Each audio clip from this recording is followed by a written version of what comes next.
Hoje a gente vai mergulhar na história de um líder que se viu diante de uma crise assim, daquelas impossíveis.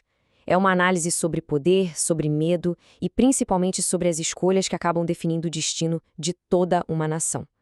A história é o do rei Acais de Judá. Essa é a grande pergunta que fica no ar durante todo o reinado de Acais, sabe? Quando a situação aperta, o que se torna negociável? A soberania? A cultura? A identidade de um povo? É bom a gente ter esta questão em mente enquanto explora as decisões que ele tomou. Então, vamos lá. O nosso foco é Acais, um rei que sobe ao trono de Judá com apenas 20 anos, no momento de baita instabilidade. E as ações dele, logo de cara, já o colocam num caminho bem diferente dos seus antepassados. A história dele é um prato cheio para a gente entender o que é liderança em tempos de crise, onde aquela linha entre o pragmatismo e o sacrilégio fica perigosamente fina. O que salta aos olhos aqui é o contraste imediato que a fonte já estabelece. De um lado, Davi, o rei ideal, o modelo. Do outro, Acas, que não só copia as práticas de outros reinos, mas vai a extremos que chegam a ser chocantes, como o sacrifício do próprio filho. Fica claro desde o começo que ele não é o herói tradicional da história. E veja bem, essas atitudes controversas não acontecem do nada, sabe? O cenário é de um reino quase em colapso. Acas não está governando em tempos de paz, ele está lidando com uma ameaça à própria existência do seu reino. É um exemplo clássico de como a pressão geopolítica externa pode forçar as mãos de um líder e levá-lo a uma encruzilhada moral e política. A situação é a seguinte: duas nações vizinhas, Síria e Israel, que antes eram rivais, decidem formar uma coalizão. E o alvo deles? O reino de Acaz, Judá, e a sua capital, Jerusalém. A pressão, então, é gigantesca. Aqui a gente vê os detalhes: os reis Rezim e Teca cercam Jerusalém. E embora esse primeiro cerco não consiga derrubar a cidade, o perigo não desapareceu, né? Judá continua ali, enfraquecido, isolado e vulnerável. A ameaça ainda está batendo na porta. Então, vamos tentar nos colocar no lugar de Acais por um instante. O reino dele está encurralado, os inimigos são fortes. A derrota parece ser só uma questão de tempo. O que fazer?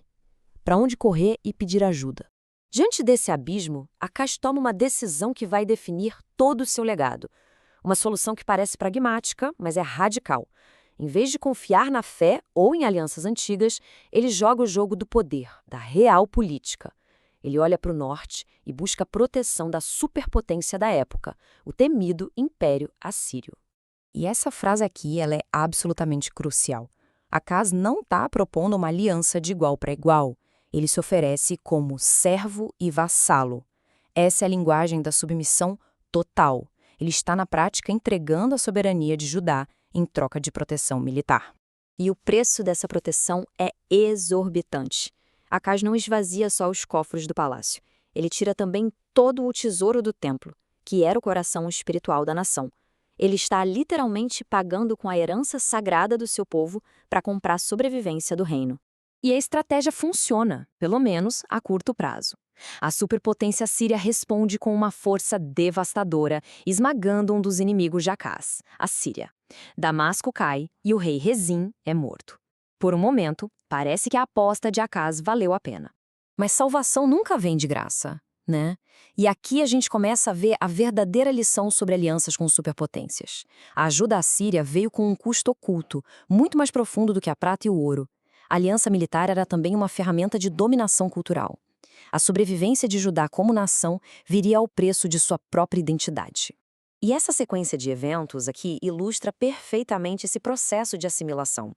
Durante uma visita a Damasco para se encontrar com seu novo chefe, Acais vê um altar assírio, e ele fica tão impressionado que envia as plantas detalhadas para casa. Não é só admiração, é importação cultural.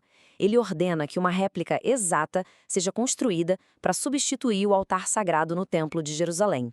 E a mudança não parou por aí. Acais promoveu uma série de outras alterações no templo, cada uma delas desmantelando os símbolos sagrados importantes. O ponto crucial está na última linha. Tudo foi feito em deferência ao rei da Assíria. A sobrevivência política exigiu submissão cultural e religiosa. Isso tudo nos leva à avaliação final. O legado de Acais. Como a história deveria julgá-lo? Ele foi um político realista que salvou sua nação da destruição? Ou foi um líder que, por medo, vendeu a alma do seu povo por uma segurança temporária? A resposta, como quase sempre, é bem complexa. Os registros contam os fatos de forma bem direta. Ele reinou por 16 anos, morreu e foi sucedido pelo filho. Se a gente olhar só por esse lado, o da sobrevivência da dinastia, ele foi bem sucedido. Mas a história completa, o verdadeiro legado, é muito mais do que só isso. E isso nos traz de volta à nossa pergunta inicial. A história de Acais nos força a encarar essa questão. Ele garantiu que Judá continuasse no mapa? Sim. Mas a que preço? Para sua identidade, para sua fé?